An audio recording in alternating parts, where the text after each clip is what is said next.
কিপটা কাকিমা এটা এসে পড়েছে। আছেন? হ্যাঁ, আসো আসো। বলছি মনা, তোমার মা কোথায়? মা বাজারে গেছে।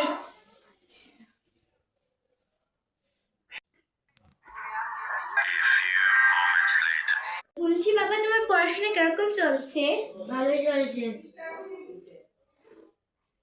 বলছি বাবা, তুমি কি কি করতে পারো? আমি চা বানাতে পারি। চা বানাতে পারো? তো একটু করে নেন চা।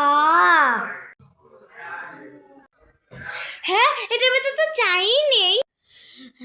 কাকিমা ওই দিনে না চাটা পড়ে গেছিল। আমি আমি ভাবলাম চাটা বানাবো না, তুমি তো আবার বুঝবে। তাই বলে তো বাবা, তুমি তো আমাকে একটু জলও দিতে পারতে। ও ভুলে গেছিলাম, সরি। হ্যাঁ, আজকালের ছেলে মেয়েরা যে এরকম আমি জানতামই না। ঠিক আছে বাবা, আসলাম। হ্যাঁ যাও না।